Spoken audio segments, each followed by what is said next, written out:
Morning. Are you coming in then? Good morning, and what a show we've got lined up for you today. Today's going to be a special one. We've got adventurer, broadcaster and fellow animal lover, Ben Fogle will be here. He'll be dropping by the house very shortly, and we've got recipes from the world-renowned chef that is Claire Smith as well. The multi-talented Jonathan Phang will be with us as well. Look forward to that one. He's serving up a delicious Chinese chicken dish.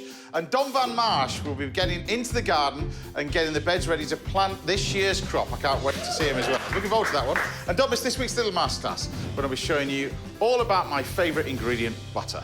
But first, my guest in the house today is a South African chef who's moved to London and has played the part in some of the capital's most legendary restaurants. It's the brilliant Mr. Phil Howard. Yay! Good to have you at the house. Your first time at the house as well. First time at the house. Welcome, lovely to be here. Welcome to Hampshire. Very nice to be here. Life's always been busy for you as well. You've managed to sort of morph and you know, I remember seeing you at the Square, and we're going to talk about Ellison Street now and the new restaurant and everything else. Yeah. Life good in London? Life is good in London, yeah. Life is good in London, yeah. You know, it's extraordinary. Nearly 40 years has passed and I'm still basically just doing the same thing. You know, still doing the job that you love, which I is... do. I've somehow managed to protect, in the most part, protect the bit that I love, which is cooking. What are the dishes you're going to cook for us today, then? What are you going to be making? I'm going to cook an absolute... It's a simple thing, but it's ultimately, it's always driven by the seasons. Spring, garlic leaf, sea trout, Jersey Royals, you know, spring onions. It's just it's just lovely spring comfort. Happy food. Tasty plate of food as well. Yeah. Anyway, you're going to be sticking out throughout the rest of the show as well, which is good. Absolutely. But I'm kicking things off today with a simple recipe for a tomato tart using some of this amazing used cheese that we've got over here as well. So I'm going to start off with the tomato tart, really. This is kind of like a cheat version of a tomato tart, I suppose. Ready roll puff pastry. All right? Don't look at me like I'm going to question it. Nothing wrong with it if it's made out of butter, I think. That's the key to it. Now, you can use the whole thing or you can use half of it. It's entirely up to you, but we'll just use half of it for the purpose of this one. We'll take our puff pastry, and the great thing about this is when you're doing this, you can incorporate the different types of cheeses that you want, but the key to this really is once you've got your nice little bit of pastry like that, we can square it all up, which is there. And then you want to take a little sort of a table knife, really. What you want to do is create a little frame around the edge. So rather than use a cook's knife, use a eating knife, there we go, and you just cut a little frame, use your finger as a little guide, about half a centimetre all the way around. That's it. It's just create that little lip to stop any of the juices that are happening from coming out as well. So press that down, a little bit in there. And then what you do is take an egg wash, bit of egg wash. And this is going to go over the top as well. And then we're going to layer this up with mustard and all this type of cheese. But the thing is about the puff pastry tart, you want the outer side to rise up, but the inside you don't want soggy. So you're going to take a knife, big holes in the bottom, like that, spread it with a little bit of mustard, and then we're going to then turn our attention to this amazing cheese that we've got in here. Now, this cheese is quite... I didn't realise this when we were doing this. I thought, you know, what are the chances of this? Your first time on the show and everything else, you come here, but you've actually got this cheese on your menu. Yeah, we've used the fresh used curd. We've used more than that, but the fresh used curd is something that I've used for a long time. And, you know, cream cheese there's something about a cream cheese that is, it's the freshness, it's the mouthfeel, it's the texture, it's that kind of slightly saline flavour. When you find an artisan producer that produces something that is the best cream cheese that's out there. The used curd we use. That's testament for you, isn't it, really? Because I know that they're on the line now. I can see them smiling now. A chef like this has just said that. So we're going to head over to North Somerset to meet up with Angela Morris and Tim Homewood from Homewood Cheese. They're on the line now. What about that for a compliment, eh? Straight off the bat. That's very nice of you. That's very nice of you. Tell us about how this business started then, because you weren't cheesemakers, you haven't been cheesemakers for years and years and years. How did it all start? How did you two first meet, Philly? And what were your jobs before you ended up doing the job that you've got now? Well, I originally had a proper job. What I call a proper job, going to the office. I gave that up, knew I wanted to work with food, so started off making cakes and preserves and all the things you can do in the home, and took them to local markets to sell. We'll come to that. That's where I met Tim. My background is in catering. mainly front of house. I used to steal a particular cheese, and then I ended up making that cheese, and then I made cheese for somebody else, and then I met Angela at market, having a stall next to each other. Bizarrely, one of the chefs I used to know knew of a unit that wasn't being used, and we were able to set up in there and start our own business. And then why used milk then? Was that just because you found this little niche and it was just available? Why used milk and why not cow's milk? Well, we first, it was the first cheese, the first milk supply we got. We weren't strictly going to stay with used, but the lady whose unit we were renting, she used to make yogurt, and she put us straight in supply with a used milk supplier. And from him, we collected with another used milk supplier, and we haven't looked back.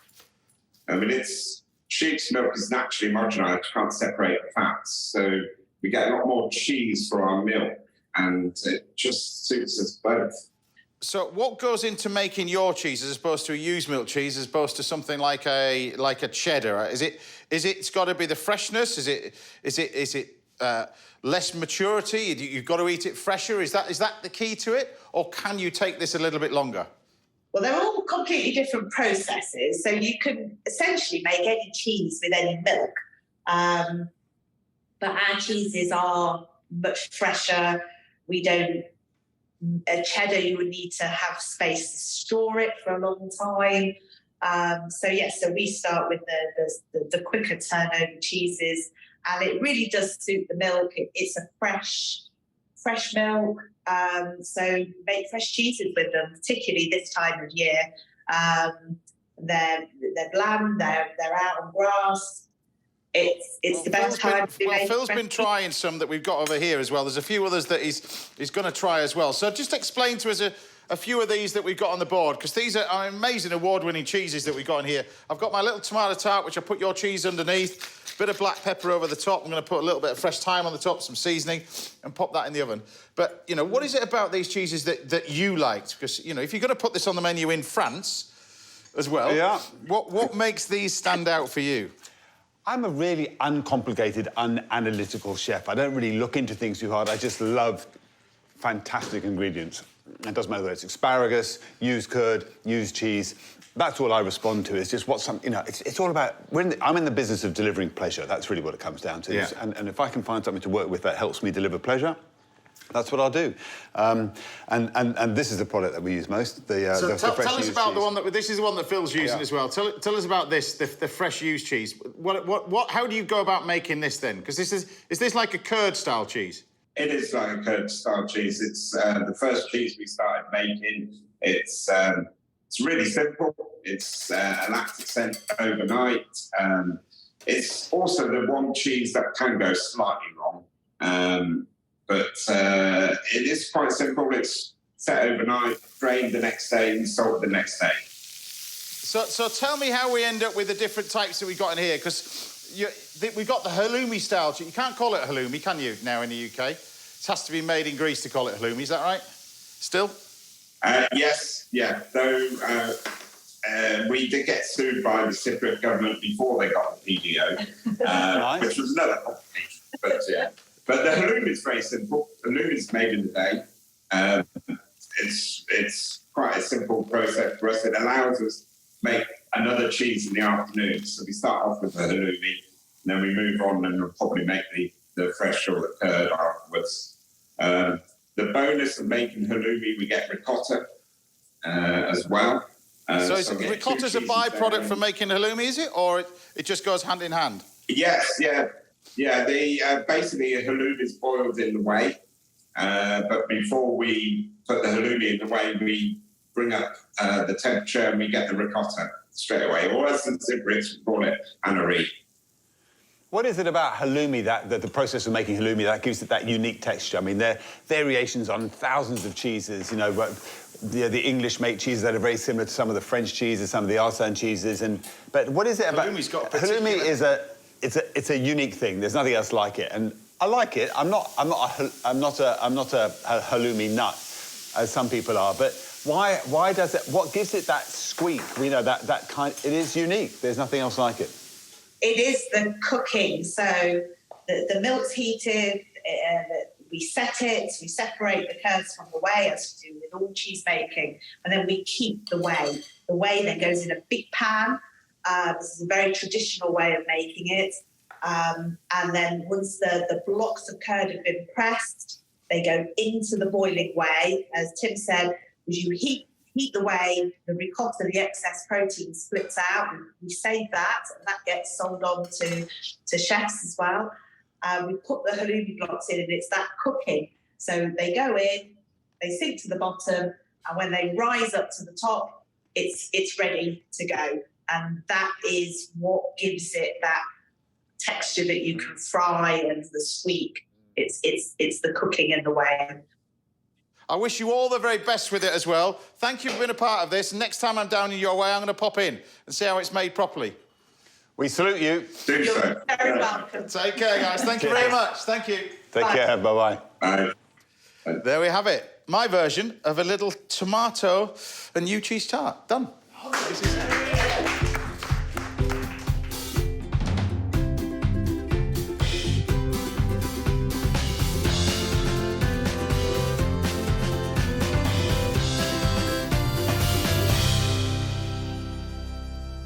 You've already tasted this anyway a million times. This Yeah, but I haven't tasted it on a James Martin tomato tart. well, a little tomato tart, but yeah, it's nice and simple. But like I said, food should be just all about putting a smile on your face, really, shouldn't it? Really. Well, I think you get that. And amazing stories with producers I often find, and that when you've got two people who've never done this before, and now. One's got one stall one side of the market, other stall the other side of the market. Yeah. Now they're going to do something completely different, but it's working. And it's so good.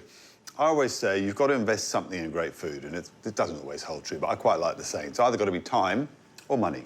Yeah. You either buy something super cheap and humble and got to do a bit of work to it, or you just buy an epic ingredient and you kind of have it as it is. You can keep it simple. Yeah. And that's the benefit of buying really great produce. You just don't need to do anything to it. Exactly. You can cook super simple. Exactly. It's delicious, that. There you go. There you know. Now you know where the cheese comes from. Right, Phil will be cooking for us later on in the show, and I'll be joined in the kitchen by my brilliant guest, Ben Fogle, very shortly. But don't go anywhere, because after the break, we've got an amazing recipe from a certain Claire Smith. She's not a bad cook either, is she? She knows what she's doing, does old Claire. She's knowing what she's doing. I'll see you after the break.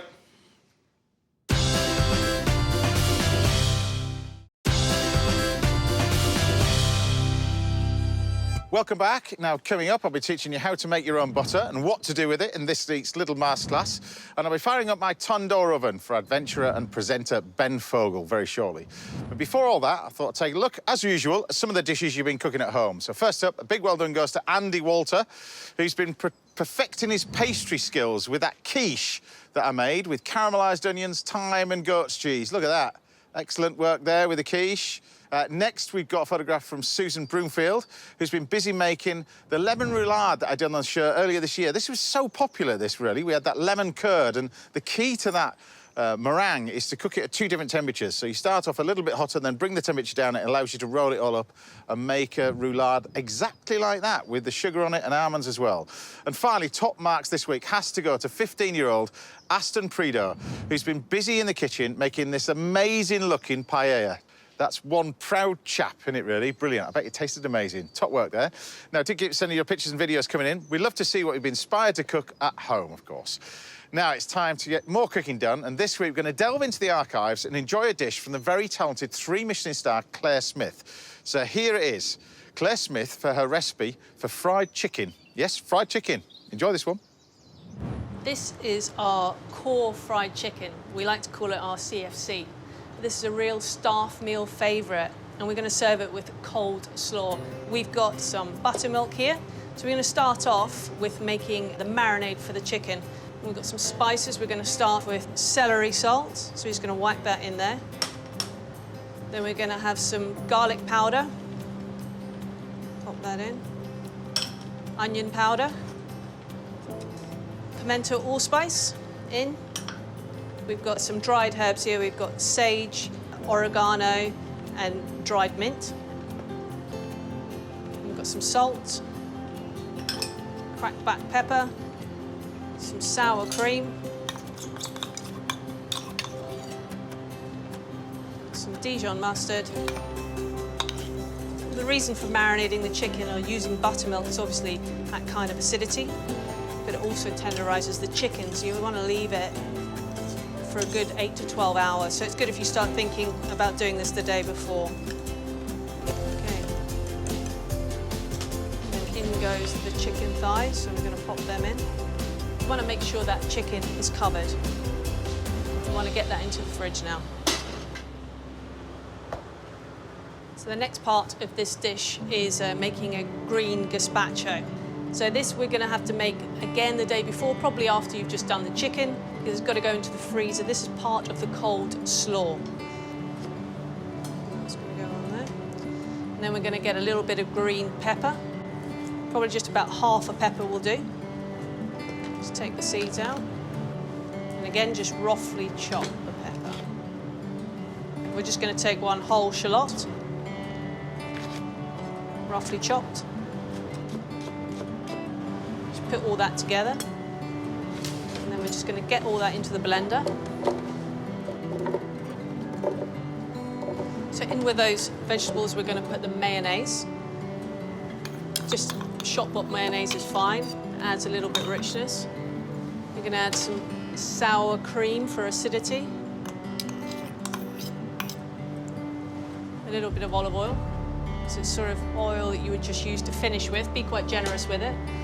Chardonnay vinegar. It's a really beautiful vinegar with a little bit of sweetness, but that just sharpens this up nicely. And we're going to put a little bit of salt, pepper, then we're going to blend it up.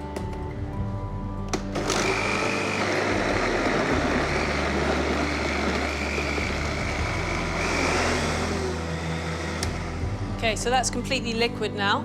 So we just want to pass it off, all that juice just right from the cucumber. And then we're going to pour this into a tray, pop that into the freezer, and when it's frozen, we're going to scrape it down like you do with a granita. It's something you can just store in the freezer, and it's a great little dressing for any salad. We've got the gazpacho in the freezer, so we've just got to do the coleslaw part of this. We're just going to take a little bit of the white cabbage first, and just nice fine little shredding of the cabbage. Shallot rather than onion because it's a little bit sweeter and milder. So we're just going to slice it again nice and finely. Grate the carrot if you wish. I'm just going to cut it in nice thin strips, and then I'm going to move on to the red cabbage. Purposely done the red cabbage last because of the colour will bleed onto the rest of the vegetables. So we're just going to salt them all, but try and keep it all separate in the colander, but mix it all in, and that will just drain off any excess liquid. So whilst our cold slaw is salting, we're going to make the coating for the chicken. So we're going to start with some flour. Just make that in, and a little bit of corn flour. Tapioca starch. And the spices, we've got paprika, smoked paprika, chili powder, dried herbs, so we've got dried oregano. What you can do with this is just give it a really nice mix to make sure that all those flours are evenly mixed together. And that's it. That's your chicken coating. We can see now all these vegetables have gone really nice and soft. So all we need to do now is just remove some of that liquid. So I'm going to use a muslin cloth. You can just use a nice clean tea towel. I'm going to start off with the cabbage, but you can actually see there's a lot of water come out of that now. And then lastly, that red cabbage. You don't have to use red cabbage. It just gives a really nice colour.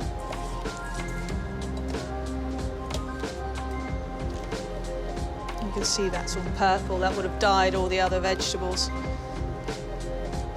We'll gently mix them all together. We don't want them all to kind of bleed. We want all those beautiful colours. We're going to add 3 herbs to this. This is mint, thyme, and tarragon. So that's the cold slaw done. Now we're just going to get the chicken frying. Remove these thighs from the buttermilk into the flour. We want to make sure we coat them really nicely. Be careful when you're dropping them in, just nice and gently. Going to take about 5 to 6 minutes to cook. All the different flours, the tapioca starch is what makes it super crispy. And look at that, core fried chicken. That is good. So that's cooked. We're just going to leave it sitting there to rest for a few minutes whilst we finish the rest of the dish. So we've got some iceberg lettuce here. And I'm going to use this little cup to hold my cold slaw. Pop that into the little lettuce cup. Pop that onto the plate. Now the next element, we're going to get a frozen green gazpacho on there and start to scrape this like you're doing a granita. And then we're just going to pick it up, put it on top of the cold slaw. So that's our dressing. Be generous with it. And then, to finish that, we're just going to put a few more herbs just for decoration. Drain that chicken off onto some paper towel. And that's it, ready to go on the plate.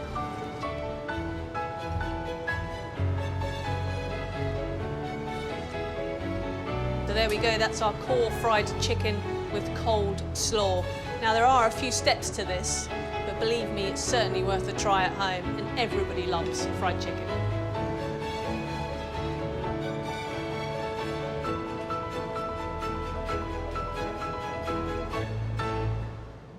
How good did that look? Right, still to come, we've got more recipes on the way from good friend of the show and mine, Jonathan Phang, and the award-winning chef Phil Howard will be in the kitchen for the very first time.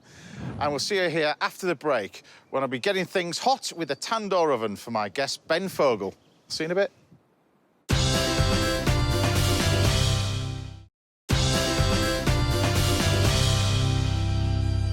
Welcome back. Now, coming up, I'll be with the one and only Jonathan Phang.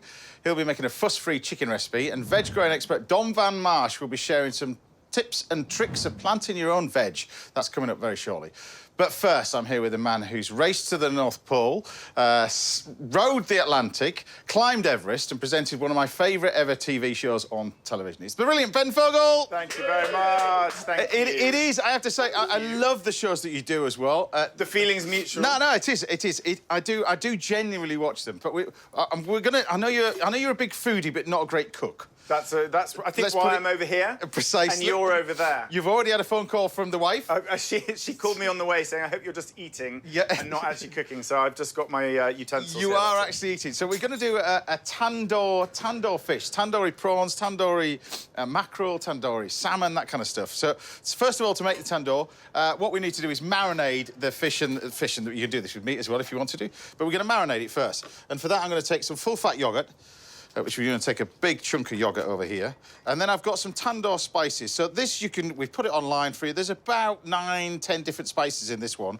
But you can get a variety of different packets sort of spices, tandoori sort of spices if you want. But the dry mixture, you pop that in here as well. But I like putting it with yogurt. You can put it on dry if you wanted to. But for this, particularly with the tandoor, it's going to burn if you do put them on the dry. So for this, we're going to keep it classically, a little bit of the yogurt like that. And then we're going to spread it over the top of our fish. Now, you can do this over the top of mackerel. I've got some salmon over here. So what you want to do is cut this into sort of chunks. That's this one. That kind of stuff. And then the whole idea of this is just smother the marinade over the top and just leave it in the fridge for a while. And I've got that. I'm going to skewer it all up. Now, where do I start with a career like yours? Because you've done a bit of everything, really, in your career. Jack of all trades, master of none. Well, it is, but we're going back to when you were a young kid. The love of travelling happened quite early on with your parents, didn't they? Yeah, well, my dad's Canadian, so I grew up in central London. He's also a vet, so I grew up living above his veterinary clinic, so I'd come back from school and the house would be full of animals. Yeah. Parrots, cats, iguanas. You know, this is kind of 70s, so there were a lot of exotic animals. Yeah. So I had almost 2 different lives, because there was the central London one, and then every summer we'd go off, my sisters and I, to Canada, to a lake where Grandpa had hand-built a little cottage. Yeah. And that was my summers. 10 very, very happy, idyllic weeks. Canoeing, fishing, camping, swimming. So that set you for what you do now, didn't it, really? The love of outdoors, the love of animals, the love of everything. It set you on quite early on. I think I put it all back to that. Even fish, to be quite honest. Right. I used to love fishing, and I didn't like the taste of it. But Grandpa said, if you fish, you've got to keep it and eat it. Yeah. And I forced myself to. I actually went off fish for a long time, but fortunately my wife. Of all the things you've been on, I'm surprised because all the stuff you've eaten in your life. I mean, you must have had some surreal stuff on your travels over the years. But I want to talk about, you know, after you've seen you in Castaway and that kind of stuff, really. But the adventures continue. I'm intrigued to know, we talk about what you're doing at the moment, but about Everest, because I always found that sort of fascinating, the mentality of anybody that, A, would want to go up there, and B, that, you know, people see it now, and you see it on television, and you almost see it as, oh, well, loads of people are doing it, it's easy. It's still horrifically dangerous. I mean, you nearly died twice, didn't you, up there? Listen, it was a childhood dream of mine. I genuinely never thought there would be an opportunity. And I think the way I look at my life is that I've almost been an apprentice to the outdoors and adventure.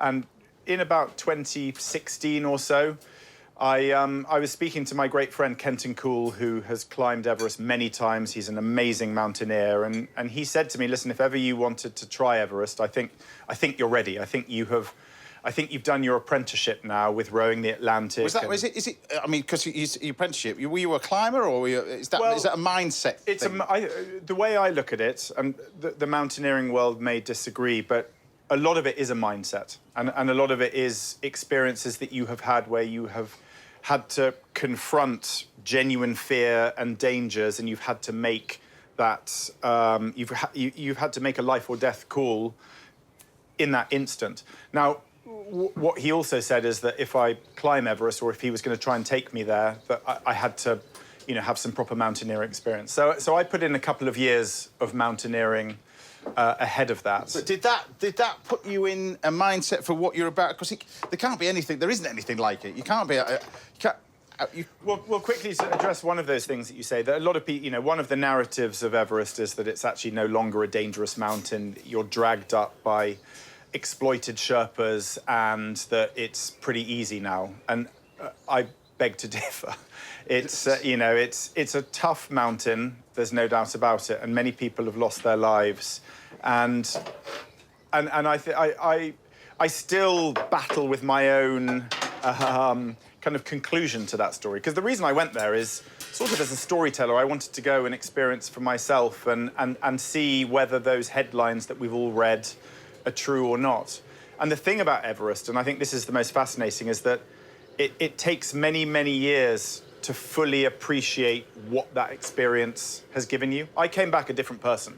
Well, I'm not surprised, that's the big thing. But these are all stories that you can tell. I mean, you're a great storyteller anyway, but to have lived and gone through these sort of stories as well. You're taking this on the road for your second tour. Those people who come for your first one. The first one was a bit of a monster tour. You were up there for nearly 90 days on tour. You're going again. Glutton for punishment. I loved meeting people who have championed me over the years, people who have watched my shows and really supported me. What I loved about the theatre tour, the last one I did, is I got to meet people and I got to feel that energy and electricity. When you go on the stage, as you'll know, there's nothing really like it. I love doing TV, I love all of my travels, but a lot of it is actually quite lonely and isolating. So for me to actually be able to go on the stage and meet people, I really loved it. And this show, the difference this time is that I'm going to be talking much more about other people and how you can live a happier, simpler life off-grid. Well, so if you need some advice... Well, this is what I want to talk about as well, because, you know, of all the things you've done and bits and pieces, I do watch these shows that you do. One particular show that you do at the moment, which is on at the moment, by the way, I've got the skewers, which the fish is going in here. This is amazing. It's how does this work? Well, it's basically charcoal traditionally would be heated at the bottom, and it would be the clay that would heat up. So it heats up like an oven, and you regulate. There's a lot of heat coming out. You regulate the temperature by that, but this is gas, and you can cook your naan bread on the side of it. But this is how it is. You skewer it up like this. These are the prawns in there, and you just finish it all off on the tandoor. Obviously, under the grill, you get a sort of similar sort of taste, but not the authentic sort of taste. You make it sound very simple, but... Well, that's what I wanted to do for you with this one. I'm going to do a little sort of curry with it as well. But you're talking about all these stories. This one's slightly different, but you've gained all that because you've been doing this show now for, what, nearly 10, 12 years? New Lives in the Wild, where I go off to live with people who've kind of gone off grid. So people like you who've woken up one day and thought, that's it. I'm leaving all this behind. We were discussing it. We were discussing it earlier. I would do this tomorrow. So what's stopping you? This lot. Mortgages, apparently. Look, no, listen. No. But in all seriousness, so many people say to me, oh, I wish I could go and do what those people have done, but I couldn't do it for... And then they reel off an excuse. Everyone has an excuse for not doing it. And one of the most common excuses people say is because they couldn't afford it. That, you know, they've got that mortgage. But actually, there are ways of unpicking those things, which is what lots of these people have done. I genuinely find the whole process of it fascinating. The people that you meet and bits and pieces. I'll just show you look at the fish. I'll just lift that out. Oh, wow, look at that. That's your mackerel. See, that looks delicious. See, that's your mackerel cooking away. And it's super, super hot in here, so it's only going to take probably maybe 4 or 5 minutes to cook. That's all it's going to take. That's going to go in there. But tell us about the programme. And those people that haven't seen it, I don't know where you've been, but you're on your 12th year of doing it. Some amazing people who you've met. We've now been to about 100 locations, from outer Mongolia to Australia, New Zealand. And I find it incredibly inspiring myself. I just got back yesterday from Sri Lanka. And As you do. As you do. Yeah. And I get to I immerse myself for a week into the lives of people who are living varying degrees of off-gridness. So I'm sure you know what we mean by off-grid. Well, I've watched them all, to be honest with you, and I've been fascinated by several ones. There was a gentleman lives in this place in America. California, I think. So California. DNA, and he's got this sort of round circular thing that eventually he's trying to build this house. How on earth he's going to build that? I don't know. It's a former water tower. Yeah. And that was really interesting because he lived as part of a community in a place called Slab City, which is sort of a last chance place for homeless people. And it's a pretty extraordinary place. It's sort of a dystopian utopia. It's almost impossible to describe what it is like there, but I've spent time with a number of people who live there, and I actually find it incredibly inspiring. And I mean, the stories that you have and the people that you meet as well. I was thinking of another one. There's a lady that we've got Jonathan on. Jonathan was a model agent as well and looked after the likes of Naomi Campbell and that kind of stuff. This was a lady that not running away, and you get the feeling that from the stories, people are not running away. A lot of things you think, why would you go live in where there's something to hide and something...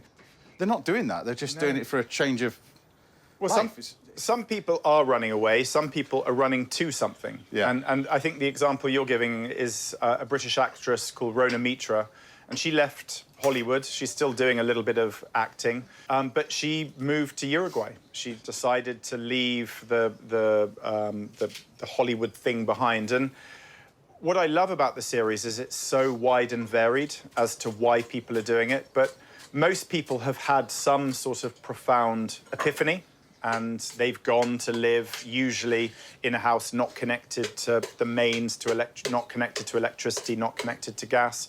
And this is part of the inspiration for this theatre tour that I'm doing, is that so many people are like, well, how do they do it? And could I do it? And, well, that's what I'm saying. What advice would you give me? So the show is basically going to be about how you can do it yourself. Because the show is very much me spending a week with these people and giving my insight. But what I'm now able to do is digest 100 different experiences and to now sort of format it like a computer program into the pros and cons of different types of living. Because there are so many alternative ways of living off-grid. Some people think that you have to give up everything and you have to live with nothing and you can't eat fine food. Honestly, I've eaten some of the best food in the world in some of these locations. So it doesn't necessarily mean giving up everything. And that's what I really like, is that I never know what I'm going to get from one week to the next. People are going to love this, the stories that you have as well. So I know you've got one eye on the food that you can see. I've got the mackerel hanging up over here, but this is how you would do it. So if you had a tandoori chicken in a restaurant, that kind of stuff, it would then go into the tandoor oven. It would then come out, usually stick on a rack like this, allow it to drip off and cool slightly.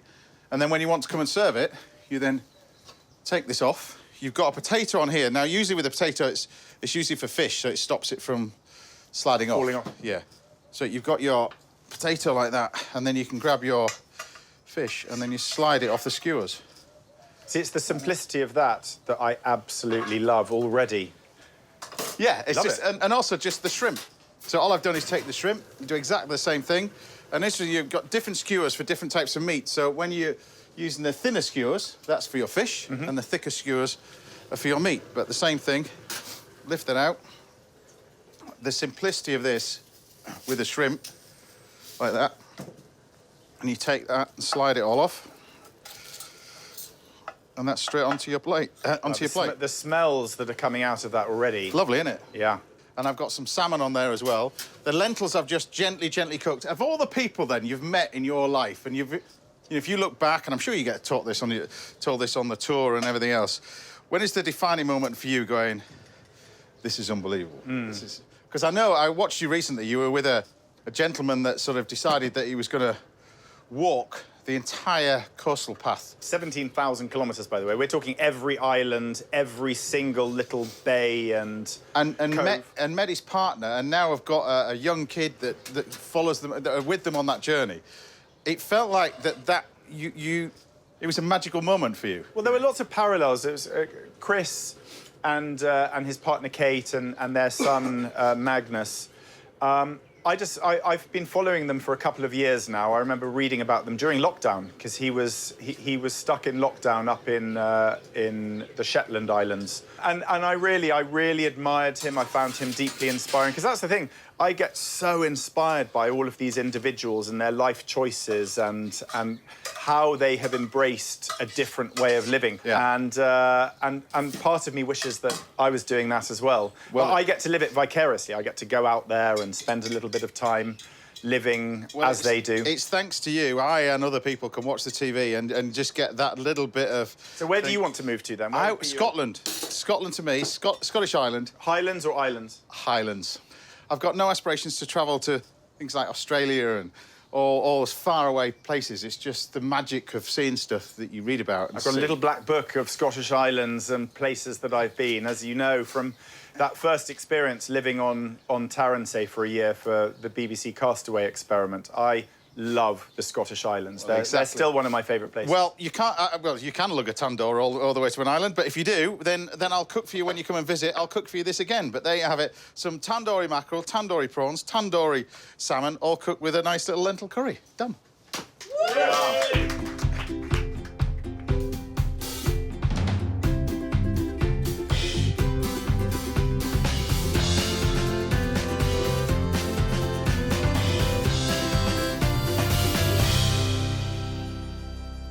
Right, I'll just squeeze a little bit of lemon over the top, and there you have it.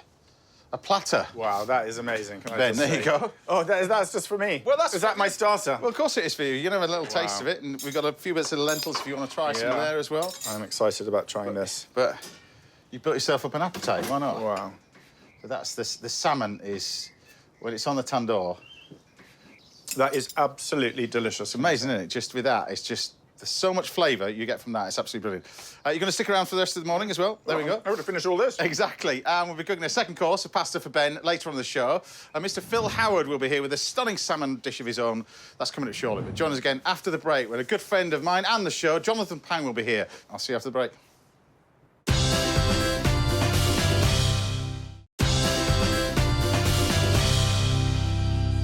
Welcome back. Now I'll be giving you a step-by-step guide to making your own butter in this week's Little Masterclass. And veg grower Dom Van Marsh will be down in the garden very shortly.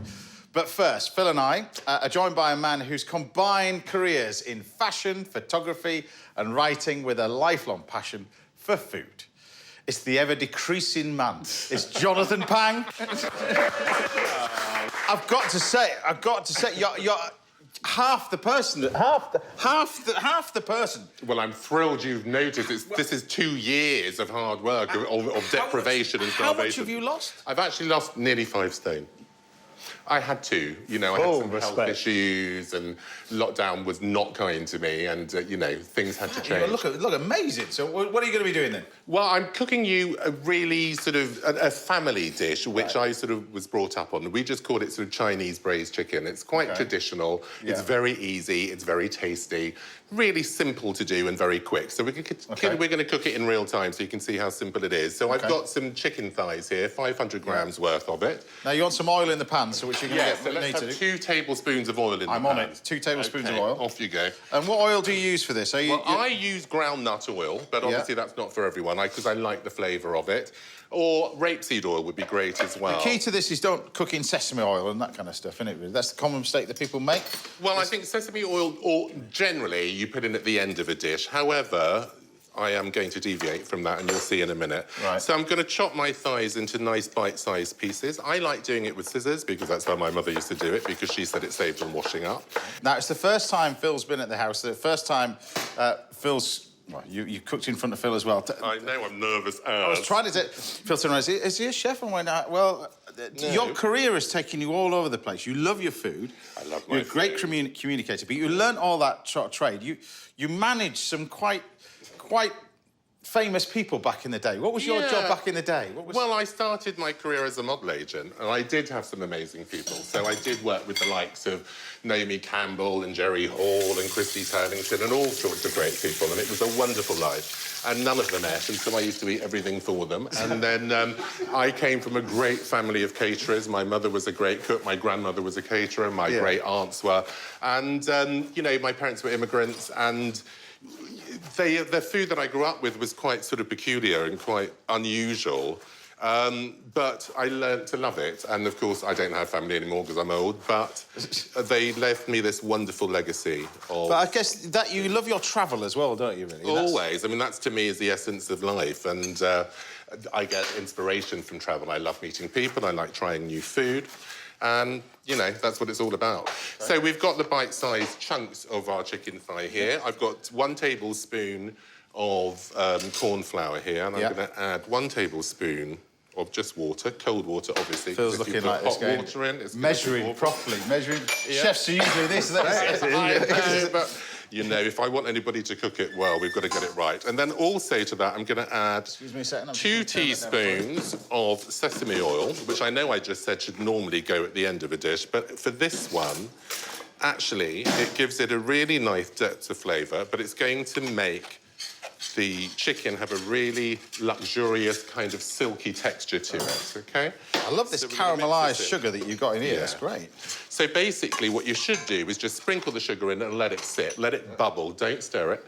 And then when it starts to bubble, then you add your chicken to it. So let's season the chicken a little bit, so with a little bit of salt, a little bit of pepper. And then in here, you want a little bit of oil in here. I'm going to start... Yes, well, that isn't going to take very long, so let's get the chicken started first, and then we can come back to that, OK? So here we are. That's my cue to take it off the heat. Well, it's only because... So it's fine.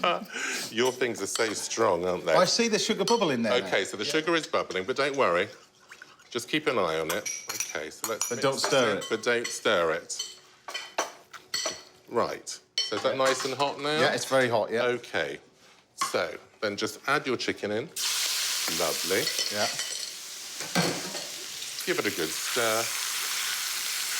And start sealing it. So, OK, you can smell that sesame oil. It's quite intense. It's quite nutty. Every day's a school day, isn't it? I've never cooked chicken like this. But you know what? It's so nice to see chicken thighs. I just cannot... It makes such a difference when you have thigh. Breast is just... Absolutely, because it's going to... You know, they're nice. It keeps the moisture in. Well, they're juicy and they've got texture, you know. Yeah. Chicken breast in that kind of a dish is just like cubes of... I don't know. Also, you can cook thighs for a long time. Yeah. Whereas if you're doing the breast, it's going to get all stringy and all of that, and we don't like that. So the next thing is we've got to make the basis of the braise. Go on then, I'll let you do that. All right, where are our tablespoons? So, what we got here, so we've got some nice dark soy sauce. We want 2 tablespoons of that. Yeah. And then I'm going to put in 4 tablespoons of sriracha. You can use any of your favourite chilli sauce. This is one of mine. Also, you can use sweet chilli sauce as well. if you have a sweet tooth, which I'm trying not to have since my dramatic weight loss. So we've got 4 tablespoons or 60 ml. That's a good So tell me stir. about the travels then, because you're venturing out and about this year as well. People can join you on your travels this time. Yes, I've been booked to do a couple of cruises, so I'm dipping my toe in, and I'm going to start doing 2 cruises over the bank holiday weekend. So I start in Tangier and end up in Barcelona, and I'm giving cookery courses. So it could be a hoot or it could be awful. We'll wait and see. It will be amazing. Right. It'll be amazing. OK. And also now I'm going to put some Shaoxing wine in there as well. Again, 60 mils. So you said this is the gravy bit, is it? This is the gravy, so this is the flavour. If you don't have any of that at home, you can use sherry as well. It's perfectly fine. Partial to a bit of Amontillado. So pour that over, give that a good stir, and then we're going to put some aromatics in there as well, because this dish is quite... How good is that? It's actually quite subtle, believe it or not. I'll take the rest of it out. OK. For you. There you go. Lovely.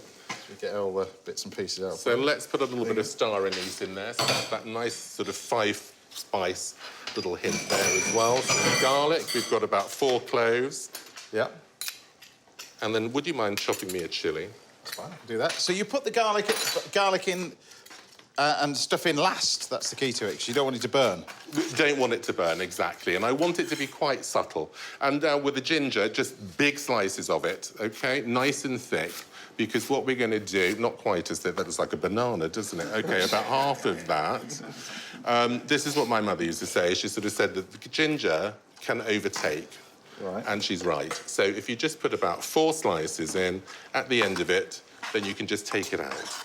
And then, in the meantime, we're going to serve it on a bed of Chinese cabbage. So tell me about this cabbage thing, because I've got OK. the onions in there with the So the basically, we've got some oil, we've softened an onion, we put a chilli in there because it's nice with the colour, a little bit of heat, and then we're just going to put some Chinese cabbage in. Right, that's going to go in here. Can you turn this down a little bit, James? We don't want it sort of... We just want a gentle simmer. There you go. Gentle simmer. OK. Fry. There And you to go. that... So what is the cabbage bit? You add... What's this? OK, so we've got Chinese cabbage there, we've got some oyster sauce. Yeah. And we're just going to gently stir-fry it, basically. So let's put a couple of tablespoons of the oyster sauce in. Let's put about 4 in. It's foods that chefs love to eat, though. Yeah, but you know, you can smell it, you can see it. You just, you know, I'm familiar enough. You know, I don't cook this kind of food. Just I'm not familiar with it. I'm too old. I missed the boat.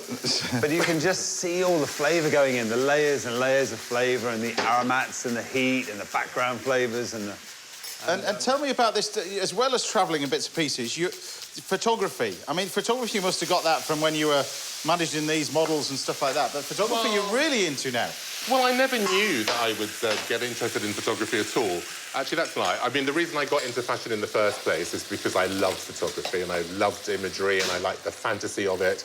And then I started going to parties. When I started on my sort of weight loss journey, I didn't want to drink at parties because I thought that was contributing to my general obesity.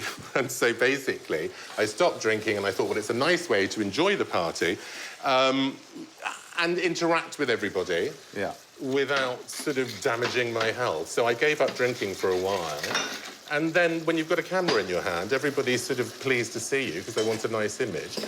All right, so here we go. So I'm just going to... OK, so you can see how quickly that cabbage is cooked. You want it to have a little bit of bite to it. You want it to be slightly al dente, and it takes literally minutes, as you can see. So let's just put this in a bowl. People always be worried with that chicken, but it's so quick to cook, that. Well, I think when we seal it at the beginning, it's actually cooked through before we put the sort of braising sauce on top of it. So And interesting with the caramelised sugar on it as well. Never seen that before. Yeah. That's a whole new thing. As is a portfolio career, maybe my autumn I'm trying years. to put a positive spin on it, you know what I mean? I'll tidy that for you. Right, there we go. OK. So here we go. We'll just put the chicken on top of it. Put our star anise. That looks good. OK. And there we are. Let's just garnish it. You just know how good that's going to be. You just do, don't Sorry, yeah. It smells amazing. Spring onion on the top. A little bit of coriander. There we go. Let's just put a chilli on it because it looks nice and pretty. And then just serve it with some jasmine rice. Jonathan, everybody! Thank you. Thank you. I hope you enjoy.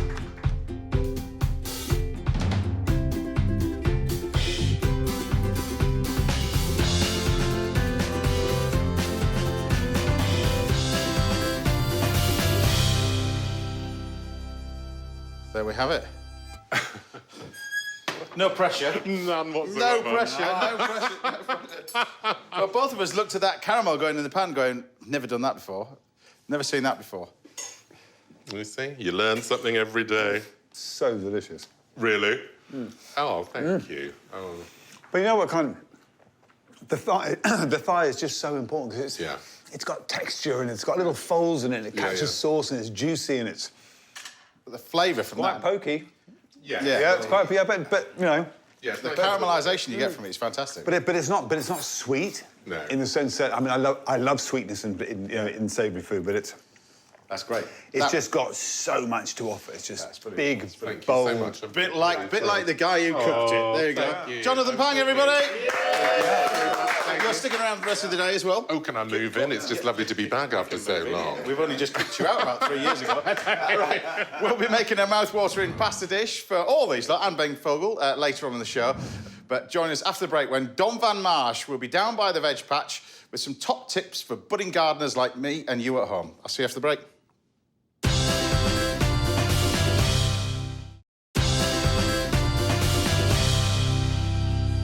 Welcome back. Now, I'll be chatting some more to adventure and turn presenter Ben Fogle in a bit, and I'll be talking about my all-time favourite ingredient, butter, in this week's Little Masterclass.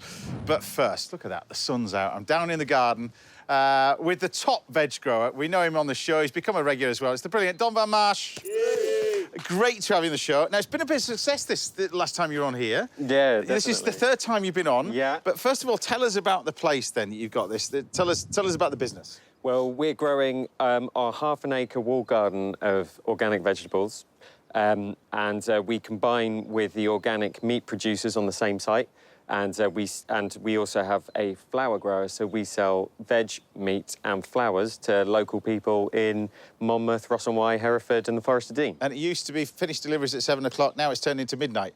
If you're lucky. If you're lucky. Now, we've had many suppliers on the show over the last 3 years.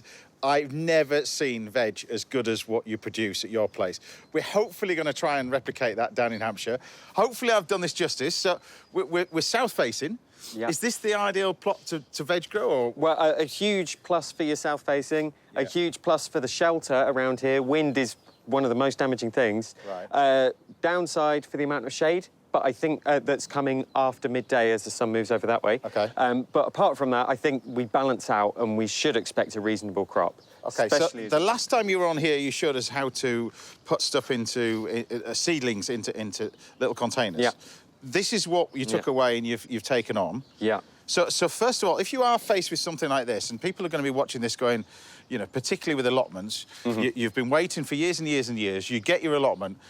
The key to that, before you do any of this, is this. This is the key to it, isn't it, really? Absolutely, yeah. So what do you have to do before we actually start planting? Well, if we were starting from where we started today, I have to say, you've done an excellent job on these beds. I came down here and... I was out last weekend. The soil was in very good condition, so that was nice. So all I've done here is I raked it over a little bit. I just made sure there wasn't any compaction below the surface, and I sprinkled some compost, which I brought up from Y Organic as a little present for you. So the compost is the key to it. If you were going to go to the supermarket or garden centre and buy compost, peat-free, I'm assuming. Peat-free, yeah. What other things you would look for a general-purpose compost if you want to start it? Or would you do manure and would you do paper and that kind of stuff? I really hate to disappoint your viewers, but I wouldn't go to the supermarket. I would make my own and make that what I did. Right. Yeah, and if I couldn't do that, then I would look out for another way of getting living homemade compost, because it's the life in the compost that's a really important thing. Yeah. And you might find the products in the supermarket don't have that life in it, whereas your homemade compost will. So where do we start once we've got to our plants like this? Because people are going to, whether they try these and they buy them from a garden centre and everything else, the process is still exactly the same when we get to this point. Yeah, so we've got these seeds that we sowed last time we were here. Yeah. Of these, the turnips are ready to plant. The other stuff isn't quite there yet, so I thought we'd just do turnips today. Sounds good to me. And these are Tokyo Cross turnips, which are a particular variety mainly used in salad. Right. So you're quite happy to have them a bit smaller and younger. So these get to, what, probably that sort of about size? that kind of size, between golf ball and tennis ball size. OK. Yep. And you'll see they're multi-sown. You might recall we did 3 to 4 seeds per cell. Yeah. So we've got 3 to 4 plants in there. Turnips are quite happy growing in a clump. Right. So what we would do is lay them out in the rows at the correct spacing and then plant them. It's over to you. I'm gonna watch what you're doing. We're gonna get a few bits of this, and while you're doing a few bits and bobs, I know you start over here. You brought with us some of this amazing produce that you brought with you last time. I mean, I've tried to grow this different variety of spinach that you've got on here. That's right. I brought 4 different types of spinach for you. You'll see a Savoyd variety there. You don't see Savoyd spinach very much. Yeah. But it's really thrived over winter, and also an Oriental spinach. That's amazing, this one. I've used this before. Yeah, that's Oriental spinach, sometimes called Asiatic spinach. Yeah. Yep. You'll also see in there a perpetual spinach, which is not true spinach, it's closer to chard. This really. it looks like a chardy sort of. That's right, yeah. So it's sort of a halfway house, really. It's easier, much easier to grow than true spinach. Probably the easiest leafy green to grow, right, to be honest. Would you grow that from seed into the ground, or you do exactly the same way as what you're doing over here? I would module grow my perpetual spinach usually. Right. Yeah. Which is like what we're doing. So tell me what you've got over here then. What's the aim of this?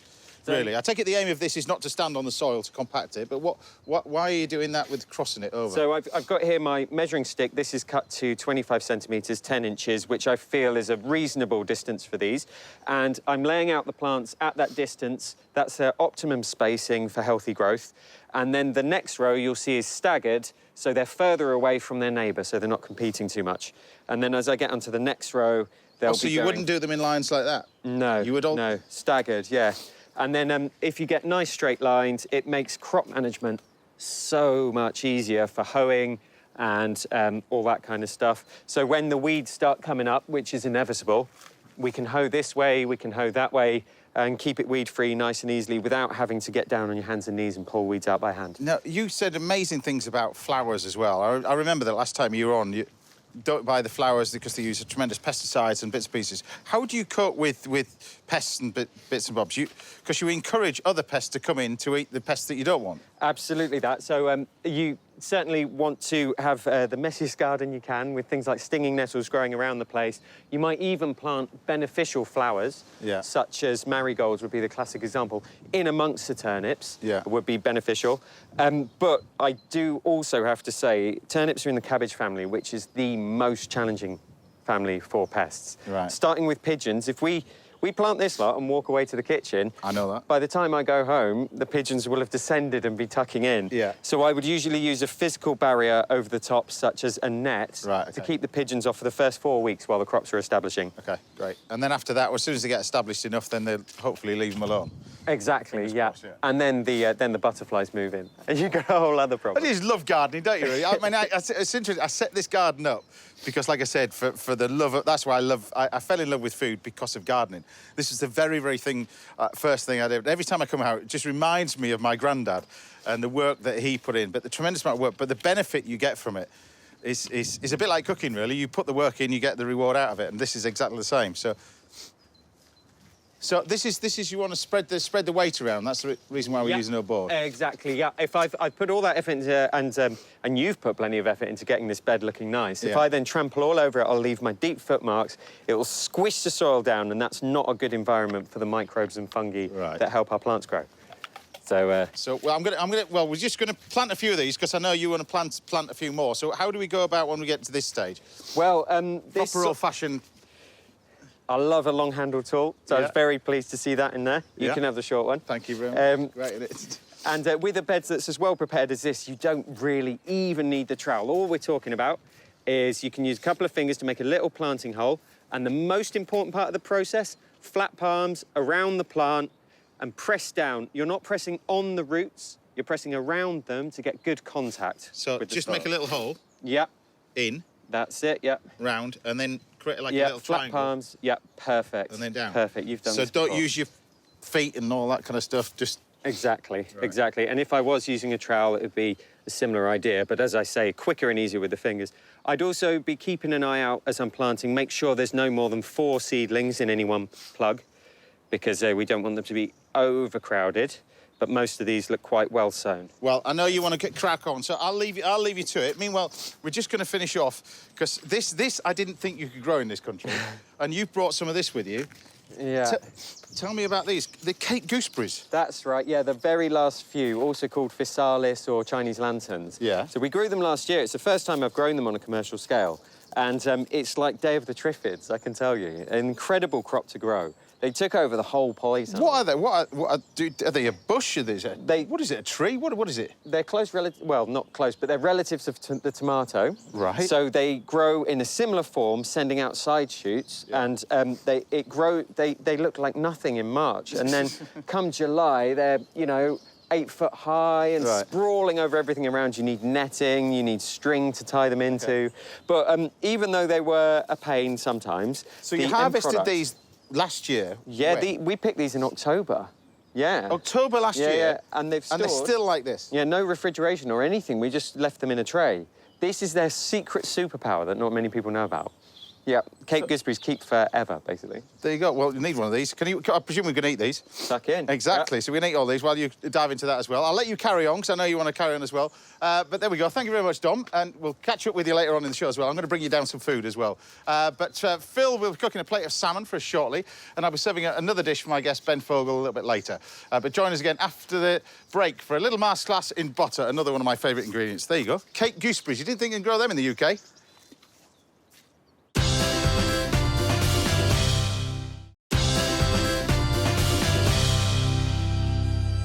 Welcome back. Now I'll be treating Ben Fogle to my amazing seafood pasta. That's coming up very shortly. But first, it's time for this week's little masterclass. I'm going to get excited about this one because I'm going to teach you everything you want to know about butter and why it's so essential in my kitchen. It was so essential back in the day in Egyptian times that they used to bury, not people in it, not dip them in it, but bury people alongside butter. It was so highly prized. It's been around for 9,000 years, is butter as well. But what is it? How do you make it? First of all, it's all about the quality of the dairy, and particular the animal as well. If you think like the Jersey cattle, stuff like that, it produces better cream because that's the pasture and the type of animal that it is. It's going to produce better butter at the end of it. So really good quality pasture, really good sort of milk or cream, and you cannot make this if you start using semi-skim sort of stuff. You've had all those goodness taken out of it, so it's got to be full flavoured milk or cream. So we're going to start off with some cream over here. Now, it's interesting when you do this and you go around different supermarkets, you'll get different quantities, and this is the amazing thing. You'll get different quantities of butter at the same amount of cream. Varies from supermarket to supermarket. I'm not telling you which one has the better cream. You'll find that out for yourself, but you'll quickly realise where they buy their cream from when you start making your butter, because people think cream from a supermarket is all the same. It is definitely not. So what you want to do is you want to whisk this all up. Now, what you're trying to do is sort of originate, I suppose, that process of making it. And what you do is you agitate the cream or the milk like that. And by agitating it, what we're going to do is we're going to separate the solids from the liquids. So you end up with buttermilk and solids, which is butter, like that. So first of all, what we want to do is agitate that. Meanwhile, another process with butter is clarified butter. So clarified butter you'd use for things like hollandaise and bits and pieces. Clarified butter, what you're doing is taking the impurities out of butter. There's no impurities added to it because butter is butter. There may be just salts added to this, but really it's just a natural thing when you think about it. But by putting this into a pan, it will start to burn, and that's usually the salts and leftover bits of buttermilk that's not been pressed out of it that still retains in this bought-in butter. So what you want to do is get rid of that. And by getting rid of that, you put it all into a pan like this. And you put it in a pan, and you gradually start to warm this up. Now, what you don't want to be doing is boiling it too much. So we're just warming this up, really, like that. And as we warm it up, it starts to bubble, and you want a gentle simmer. It's going to take about 15 minutes, this. And when it's ready, it'll let you know when it's ready. So when you see this mixture over here now, you've got this whipped cream that we have here. We keep going, all right? Now, when we keep going with this one, cover it over like that, because this is going to make a bit of a mess in a minute. Once we got to that stage, we can do a variety of different things with this, obviously with bits and pieces, but we're going to do a little bit of potted shrimps. I'm going to pan fry a little bit of fish, but you see what's happening over here with a nice little bit of butter. As we start to bubble this up, this foam starts to appear on the top. Again, the temptation with this is to stir it. You must do nothing with it, just leave it. You want it just gently simmering away. Now, over here, keep your eye on your mixture, and the mixture will look like scrambled eggs. I'll just show you what's happening now. So you can see now, if I lift this out, see it's kind of looking little bit like scrambled egg. It'll go more like scrambled egg in a minute when we keep going. Keep going and going and going. You can, if you want to, at this moment in time, take this off. We can get a little scraper. And this can be scraped down the edge as well. So you get all that lot in. Now you can hear that clarified butter bubbling away nicely. That's exactly what we're looking for, that little noise bubbling away. Now, once we leave this, you can see now these impurities starting to form over here. If we just leave this gently ticking away, I'll turn it down a little bit more. If we leave this gently ticking away for about sort of 10 minutes, these bubbles will disappear and it'll still be hot. The bubbles will go. And what you'll end up with is what we have here is this mixture. I've just taken this off the heat. And you can see inside here, it's almost clear like that.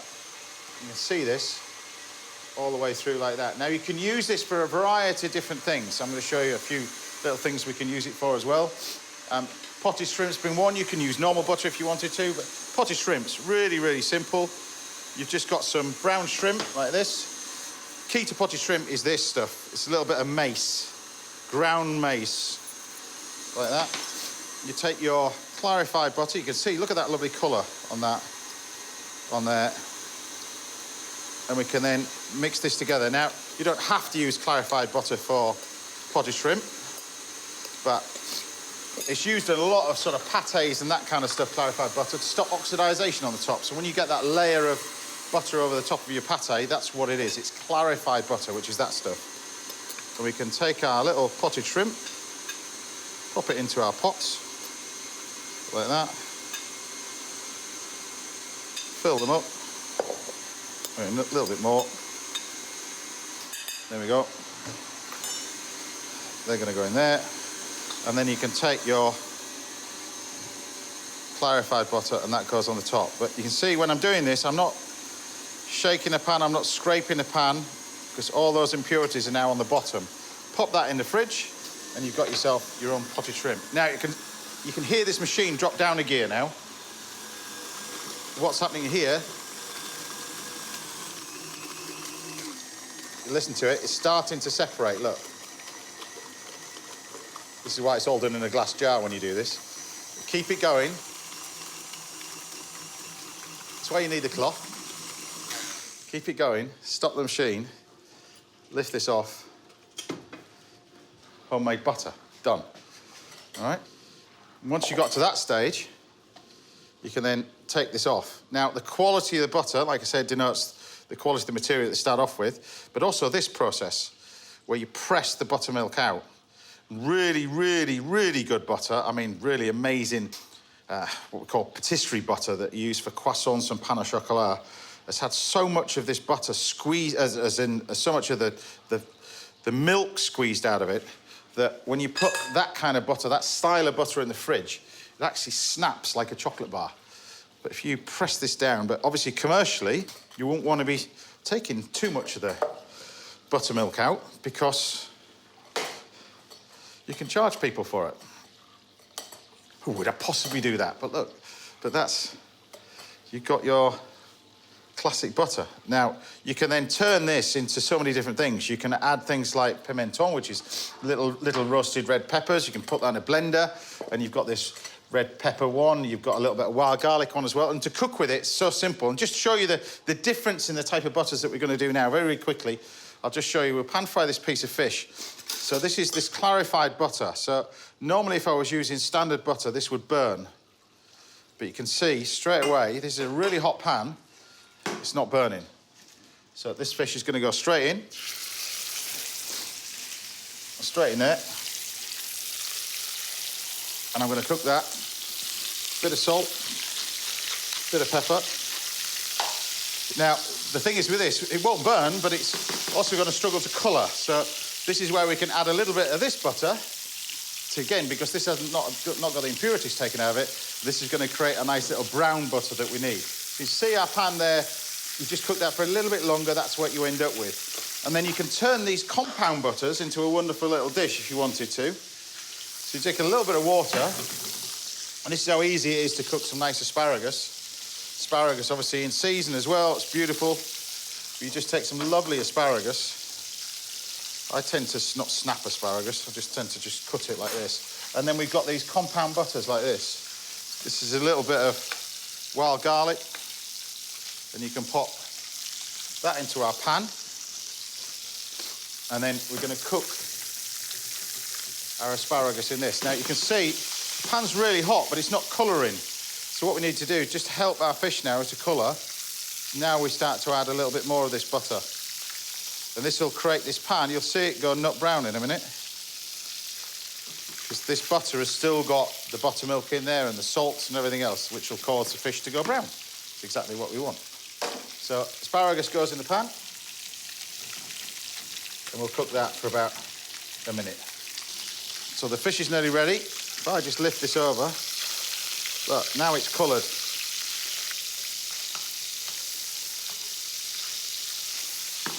A little bit of lemon.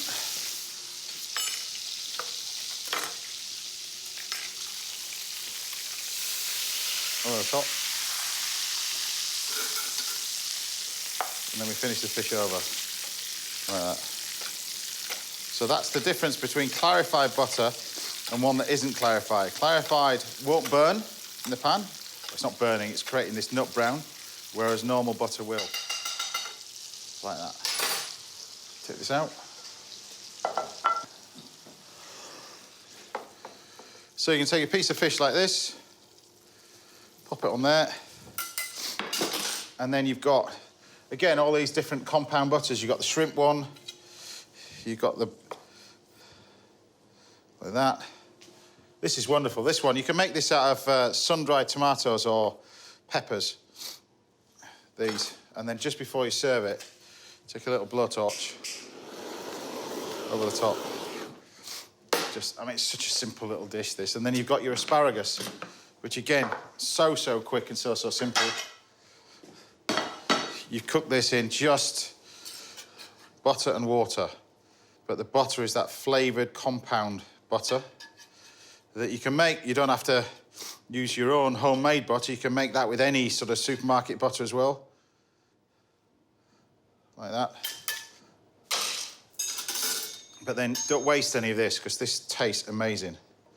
This is your lovely sauce that goes with it, which is the butter and the water combined. It's that one.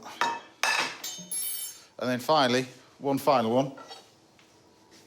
What we don't want to be doing is getting rid of anything that's left over in this pan, because this still tastes amazing, this butter. So you can take this and finish this off with a bit of wild garlic or shrimp, something like that. So hot pan on the stove, which has got the remaining bits of butter with a little bit of lemon in. This is wild garlic, a few bits of shrimp, touch of lemon. And you've got the leftover butter from the pan, like that. And just pour that over the top.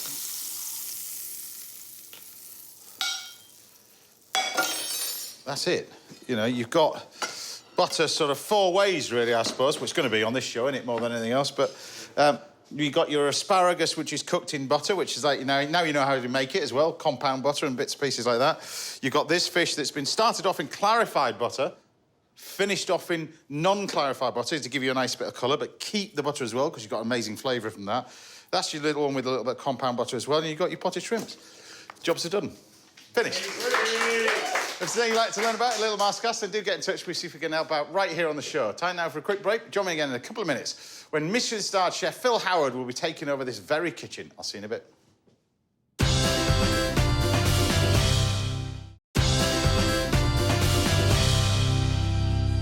Welcome back. Now, I'll be making a show-stopping seafood pasta dish for all of my guests and Ben Fogle. That's coming up shortly. But first, I'm honoured to be here with a man who moved to London from South Africa and became one of the most influential chef in the business. It's the brilliant Mr. Phil Howard. Great to have you at the house, Chief. Your first time here. First time here. You're more than welcome as well. How do you ever see you on TV?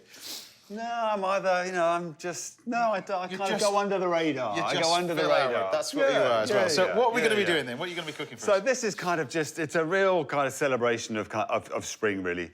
We have got I think the ingredient, well, actually, I know that the ingredient for me that really signifies the end of the winter, not quite the start of spring yet, is garlic leaf. Yeah. You know, it's one of the few things that is genuinely, it's available everywhere, it grows wild, it's, you know, people go on about foraging, but actually foraging is quite tricky if you don't know what you're looking for. But garlic leaf is the first green shoot to come out of the ground in the year. I grow it in the garden. It's I don't know what amazing. brings it up in February, you know, early March, and it's just so delicious. So we're going to make a pesto with that. We're going to make a classic kind of base pesto with garlic leaf, with pine nuts, with some Berkswell cheese, just because we're in England and it's similar to Parmesan, and some delicious olive oil. And you've got some another thing that's in season. Obviously, these two ingredients over here. And Jersey Royals. And Jersey Royals, which are, you know, on the one hand, I kind of do always say they are only a potato, but they're a great potato, and they're another one of those. It's a spring thing. They're delicate. They're not starchy, and they. Yeah. I love eating them boiled with a little bit of mint, but also crushed, which is how we're going to do them here, which gives them a bit of richness. And you've got some asparagus. There's some asparagus and some salmon. So it is... So you want me to... I'm going to start grating cheese and prepping asparagus and doing bits and pieces for you. Meanwhile, I'll explain what we've got on here then. So basically, Jersey Royals, I think Jersey Royals, I do like to scrub them. You know, you get the Jersey Royal, they're grubby little things, they come out of the ground, and then you just get a scouring pad or a little kind of anything. You just want to scrub off the dirt. And then basically we've cooked them. And then the important thing is that they then rest for a little bit in the in the water, just so they kind of absorb a little of that moisture. And then just as they're resting, I just put a couple of bits of mint in there, just for that real fresh blast of flavour. And then basically we're going to drain the potatoes, keeping back a little bit of the moisture, and we're going to crush them with a fork with some knobs of butter. And make this lovely thing called crushed Jersey Royals, which is, it's happy food. It's kind of... Well, all your food has been happy food. I remember you coming across you, obviously at the square and bits and pieces, but what brought you from South Africa to the UK? And how did you fall in love with food?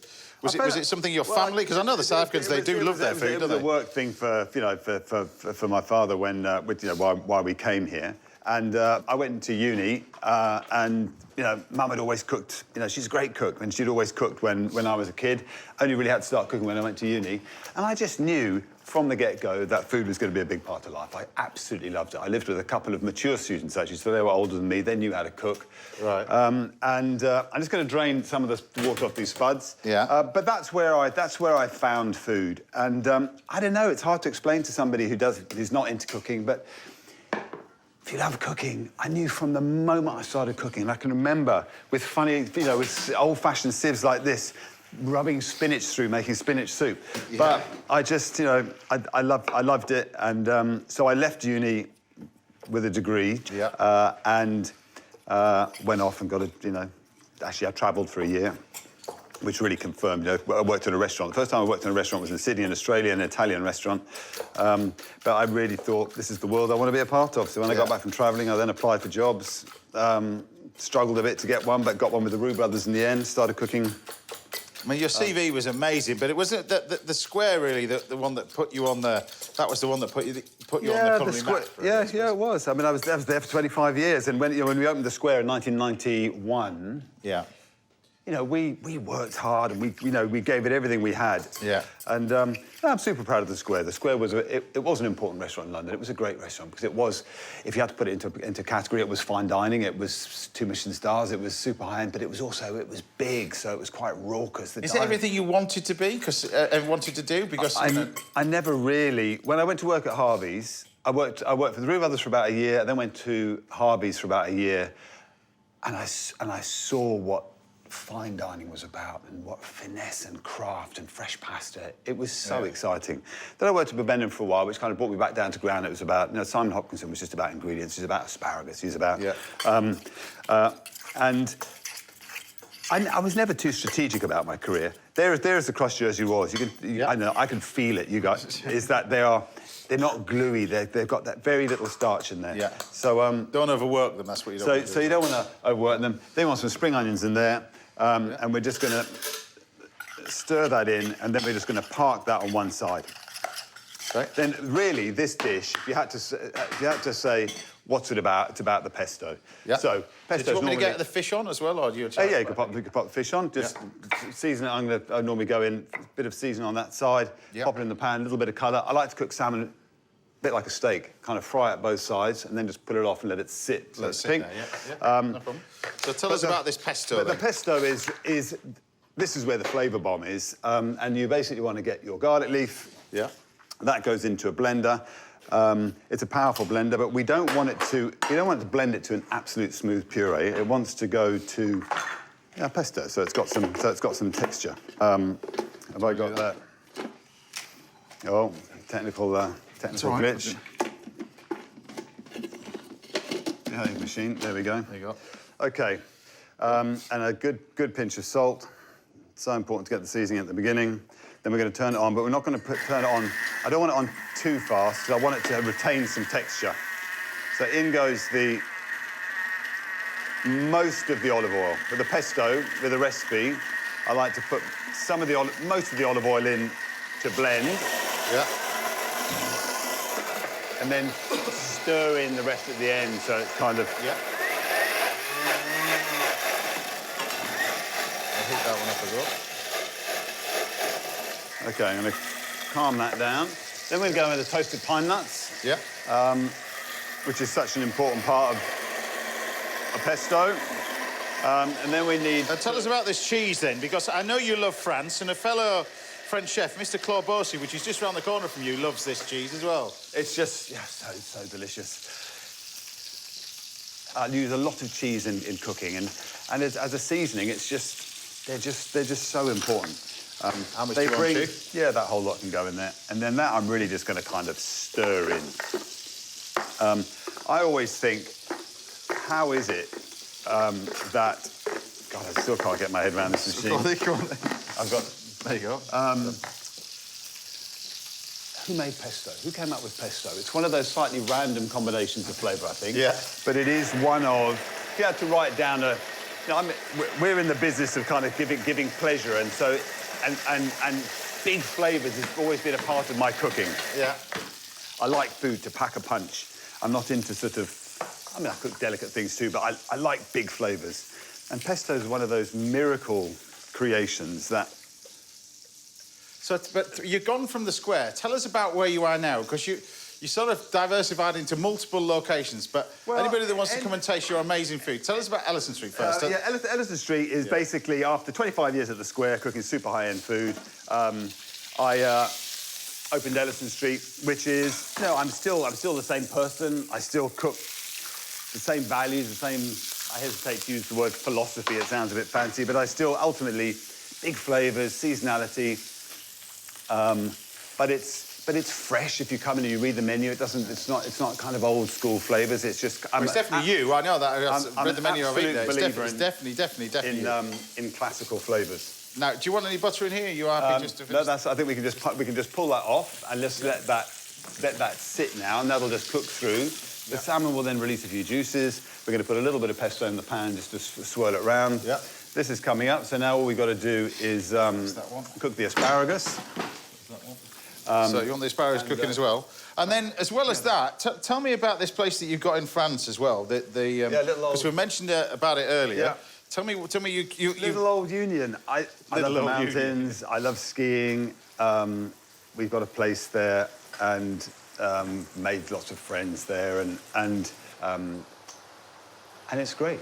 It's a little restaurant. It's got a big heart and soul. Only open in the winter. Yeah. So your asparagus is not... So asparagus, I'm just literally going to drop those in for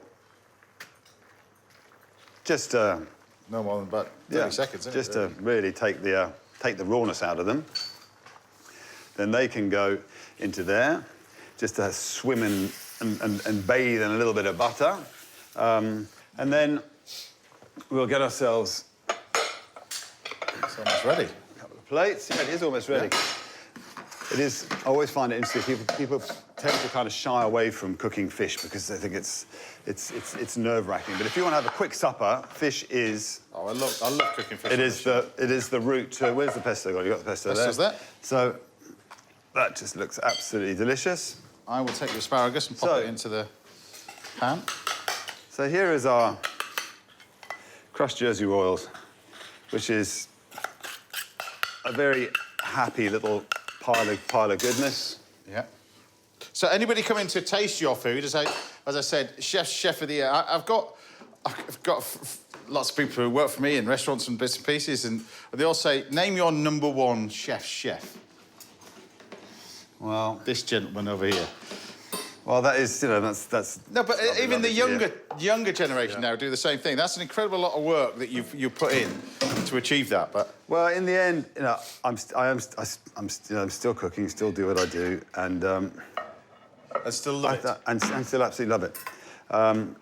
Yeah, I do, you know, I am, I suppose, a restaurateur really, so I've got multiple interests. But in the end, through doing all sorts of different things over the years, what I've come to accept is that the thing. Would it be fair to say right now you're in your happy place? Yeah, I am. Yeah, the thing that gives me more pleasure than anything else is cooking. So I've really tried to make sure that I've protected that over the years. Yeah. And there is. There you go. And that's all quite delicate. And then you just, there is there's the big flavours. And that. It's a proper plate of food, isn't it? That's a proper.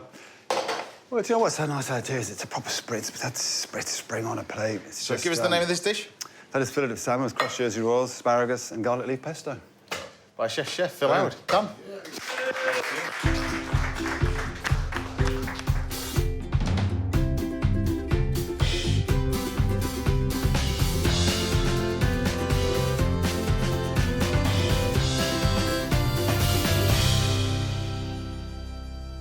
Proper plate of food. Off you go, Chief. Proper plate of food. See whether I can still cook. Well, here come. I'm an absolute believer in a harmony of flavour. There is something very special when you have a plate of food where all the flavours come together and they just sing and dance and they're happy and they're comfortable together and you're not trying to be edgy, and that's what classic flavours is for me. That is delicious. But Phil Howard, everybody. Going to stick around for the rest of the show as well? Absolutely. We've got one more final part where I'll be showing you how to make some amazing pasta. I'll see you after the break.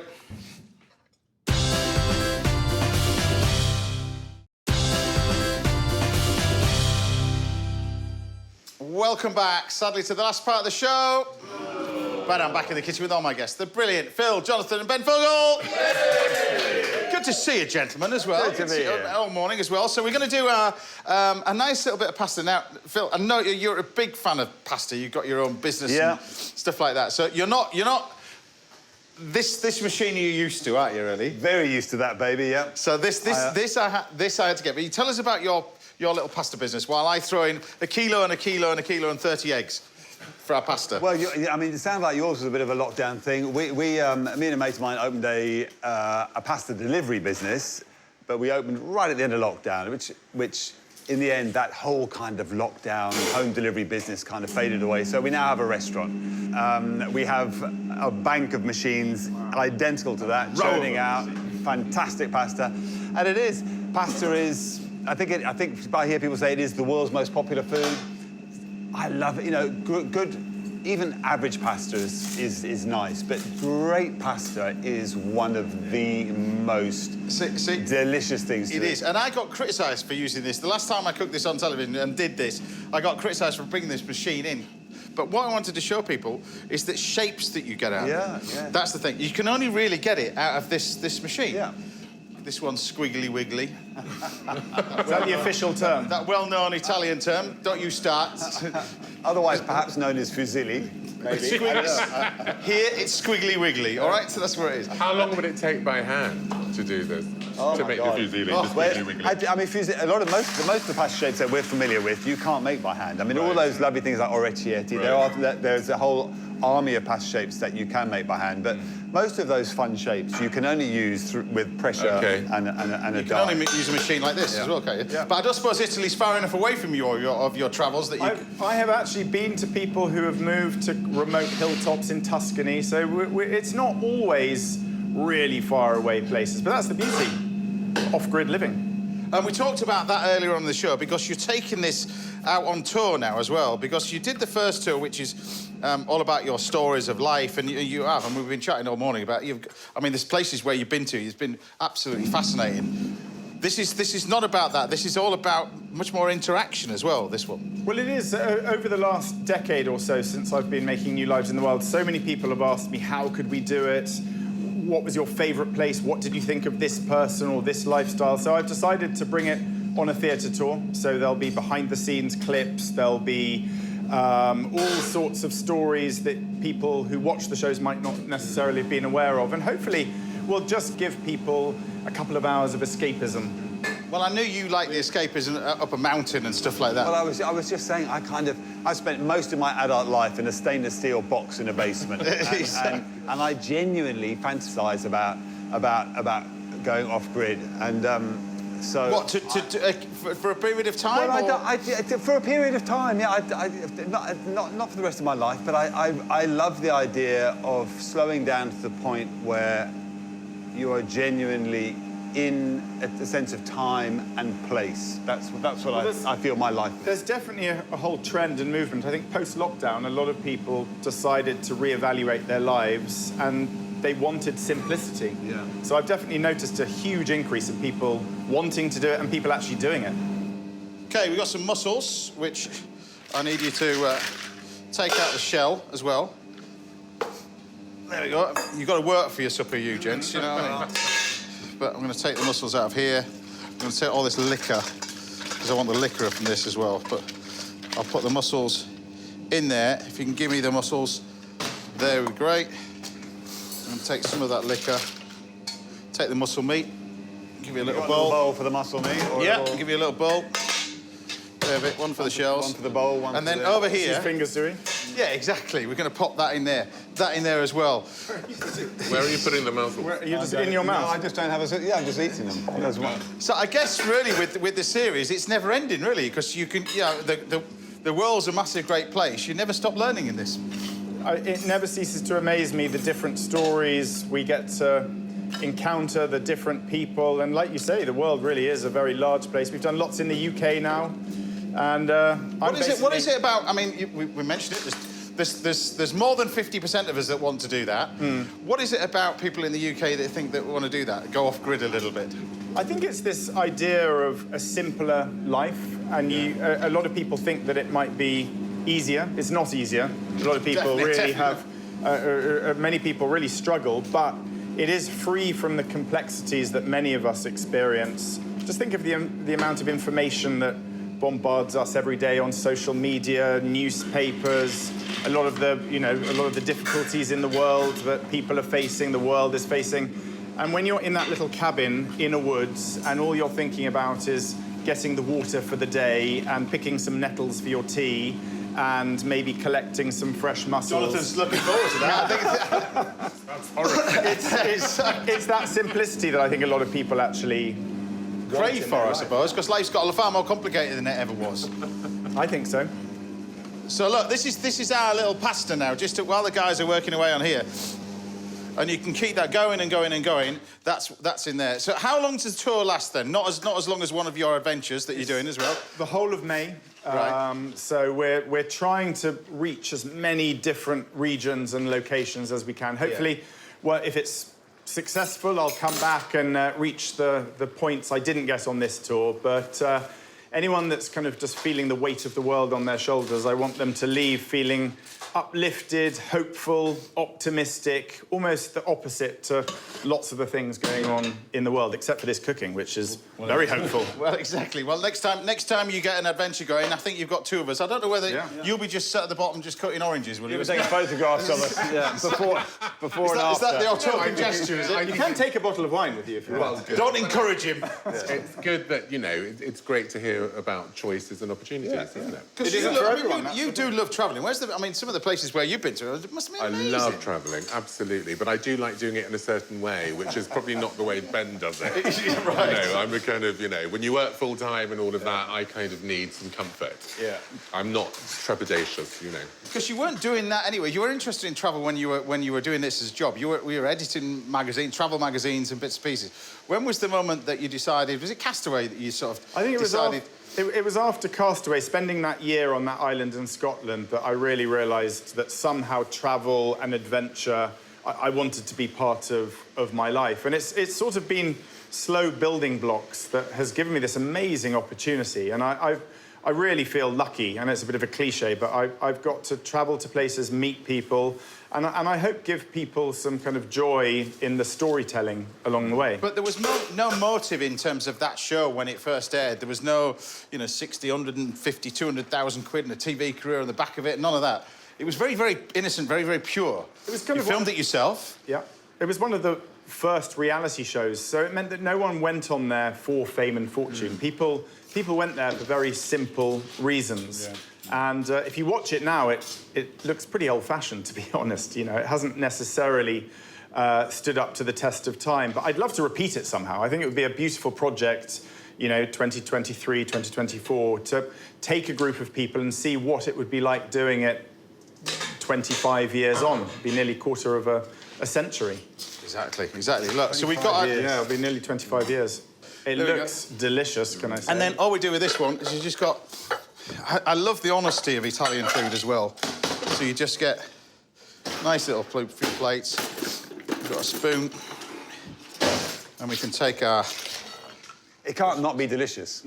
Mussels, clams, clam juice, tomatoes, garlic, basil, olive oil. Olive oil, basil, a little bit of chilli in there. Yeah. And I'll just put a little and some squiggly wiggly pasta. Squiggly wiggly, that's... Phil, that's that famous... If I come past your restaurant and I see that on the restaurant menu, I'll be popping in, going, having a word. You know that very famous squiggly wiggly pasta? It'll just be squiggly wiggly pasta, James Martin. Exactly. We're just going to take a little bit of that. Retitled, repurposed. Exactly, on that. And then, with or without... Well, the Italians would freak out at this one, but I like a little bit of Parmesan over the top. So there we have it, my sort of seafood pasta, squiggly wiggly style. Done. Wow.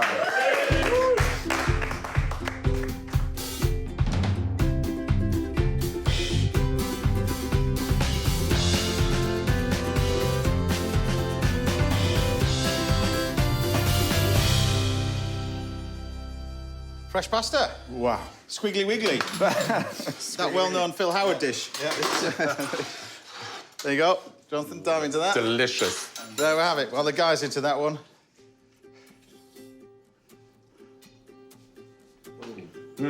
I'll take one. Amazing, isn't it? Yeah.